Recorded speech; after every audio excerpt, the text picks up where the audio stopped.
Hey yo, it's your host with the most, Plasma Sun. How you guys doing today? It is Sunday, it's beautiful outside, 2 weeks off, all paid, so I'm trying to crank out as many YouTube videos as I can. So, like I said, every weekend I'll be talking about a story in my life, or just saying the story in general. This weekend I titled the story, Trouble at the Insane Asylum. If you enjoy the story, or if you want to hear the next story for next weekend, be sure to leave a like and subscribe. Helps out the channel a lot, and it goes a long way. Thank you. Okay, so where should I start? I'll start that day. I think it was a Sunday. I'll start that Sunday morning. And so me, my two other friends, we will label them 2, 3, and 4. I'll be number 1, just to help out. Won't give no names. 2, 3, and 4, the group of us, we were bored. We're young. I think I was 19 at the time. Yeah, for sure I was 19. I was young, immature, just not really responsible. And so I wanted to go out and just have some fun. And so I hit everyone up. I was like, hey, let's go play some airsoft. Let's go play some paintball. Let's do something, you know. And they were like, we don't have the money. And I'm like, I understand. Let's go downtown, Indianapolis, Indiana, to the Insane Asylum. There's an abandoned Insane Asylum downtown, and we decided to all go down there and play some airsoft inside the place. Now understand that this place you're not supposed to go into. It's off limits. But whoever was taking care of it, I guess they didn't know. There's so many easy ways to get inside. You just have to find the right entrance. There's one on the left side, there's one on the right side. I mean, hell, the main entrance was right open. Like, anyone can go in. And this is a power plant that we're playing inside. It's a power plant. It's not that big. It's honestly the size of a tiny mansion, really. And there's a basement, there's a main floor, there's a walkway up to the second floor, and then that's about it. Yeah, really. And so what happened was, at the time, I had my green Buick, and I was driving everyone to the Insane Asylum. I let 3 and 4 out first, because they were a team, and me and 2 were another team. So I let them out. They go in one side of the entrance. Me and 2, we waited in the car for about 20 minutes to let them get set up. And so we go into the other entrance. While we go in, the sun is starting to set. You can still see outside, and there's still some light, but you can definitely tell within like 30 minutes it's going to get dark. And so we go inside the other entrance, and that takes us through the basement of this power plant. We're going through the basement. We have flashlights to see around. We have airsoft pistols as well. And these are like crappy airsoft pistols just to have fun with. And so we're walking around, and again, understand, we've been here before. This isn't our first time going to this place. But before, when we used to go in, we would be a lot more scared because this place is really creepy. A lot of people have actually died in this place before, way back then when we used to run. And so it's really creepy, scary, it's dark, and you really don't want to be in there. So we went through the basement, and it's pitch black, and we used a flashlight to look around. Well, the whole time, 3 and 4, what they did was they climbed up this pole to the very top of the ceiling. And there's this little balcony that they were sitting on. And we had no clue whatsoever that they were up there, because it was getting so dark that we couldn't see it that high. And so what happened was, we slowly started to look around, really slow, looking for these guys. So we cleared the basement, and we didn't go in the tunnels, because there's tunnels in the basement that can take you even further. But we didn't go in those because it was like, no way. Why would they go down that way? It was scary. And so we cleared the basement, and we worked our way to the first floor. And we're slowly walking around, looking for 3 and 4. And so we split up, we go separate ways, clearing out the first floor. And we meet back up, and I'm like, dude, I can't find them. And so we're like, they must be on the second floor, the little tiny balcony on the second floor that holds the coal for the power plant. And so we go up there, and they're not up there. And so I'm like, where are 3 and 4 at? And so 2, he was like, all right, stay up here, and I'll go down and look for them. I was like, all right, cool, sounds good. And so 2 went down to the first floor, where I'm on the second floor. And the way the second floor is set up is I can see down upon the first floor. So I see 2, I see his flashlight, he's walking around, and out of nowhere I get shot by a paintball gun from 3 and 4. I didn't know where it came from. I didn't know. I was like, when I get hit, I was really mad, and because they said that they would shoot 2 for us before they shot me, but they can't even see me, so they just shot me, and so they shot me, and I was like, what the hell? You're supposed to shoot him first. That'd just be really bad. It was at that moment that I noticed another light in the basement. But I also noticed number two's light walking around the first floor. Because where I was standing, I could look down and see into the basement. And because there was like a stairway going all the way up. So I could see. And I noticed that number two was walking around too. I was like, that makes no sense. If I just got shot and there's light in the basement and there's number two over there, who's in the basement? And so in that moment, I'm like, hey guys. I whisper, I'm like, hey guys, someone else is here. And I see number two flashlight shuts off. And I'm like, what the hell's going on? And so as it gets quiet, these people come up the stairs. I'm looking around. I see no one else. I see no other flashlights. It starts to get really quiet and really scary. And out of nowhere, number two, he jumps out from the corner and does like a baseball dive and shoots his airsoft pistol, at a cop. These were cops that were walking into the building with the guns drawn, flashlights out. He flies out, does a dive, shoots the cop. The cop fires back with his real gun, misses number two by like inches, and they both are like just sitting there still.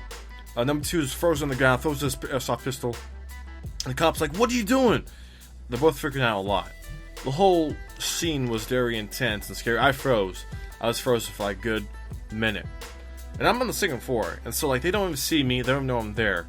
So when all that happened, 3 and 4, they slid down the pole, and number 3 got caught, actually. The cops caught him, so he walked out with his hands up and lay down on the floor. And then number 4 was able to get away. The cop didn't see them for some reason. So 4 went through the basement, and went out the main entrance, and walked away. I'll get back to him in a second. And so I'm stuck on the second floor. I'm like, there's nowhere for me to go. Unless I were to hop over this balcony and jump onto the roof. The thing about the roof, though, is it wasn't strong, so there was a good chance that I would probably collapse if I were to jump onto it. And so I was like, nope, don't want that. So I was like, screw it, I'm not gonna run. I'm just gonna go down there and just get myself up. So I placed the airsoft pistol on the ground. I had the flashlight in my left hand. Walked to the balcony, looked down, see the cops. I was like, hey, I'm up here. I have a flashlight in my left hand. Please don't shoot. I'm coming down. And so 2 of them looked up at me, and they were like, get down here right now. And they were like screaming at me. I'm like, all right, I'm sorry. I'm coming down really slow. Please don't shoot. But at that time, they knew it was just us kids down there, just playing around. So I got down. They tell me to lay on the floor, so I did. They handcuffed me. They were asking me questions like, hey, is there anyone else here? And I was like, well, there's a 4th guy, but I'm not sure where he's at. And so they're asking us questions like, is there anyone else here? And it's like, no, there's just us 4. If you can't find the 4th one, he's probably hiding or he ran away. And so after 10 minutes of us laying on the ground, they take us outside through the entrance that me and 2 came through. And so they take us up, and what got me is as soon as we come out through that entrance, I look around, there's about 20 cop cars surrounding the whole place. Like, there's cops everywhere. Like, this thing is crazy. I'm blown away. I'm like, holy cow. There are so many cops. And so, like, they take us to the side. They keep asking us questions. And then, I think after a while, they notice that we're just a couple teenagers playing airsoft.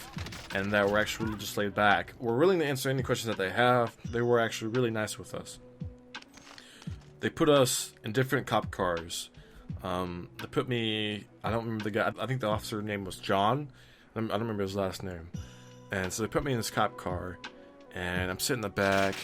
Remember that moment too. He's like, hey man, and this is cop, this is the John. He's like, hey man, you're alright there? I'm like, yeah, I think I'm okay. I'm just blown away that all that happened.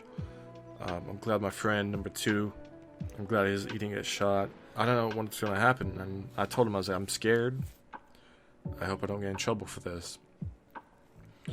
And the cop was like, I wouldn't worry about it. You guys seem like really good kids.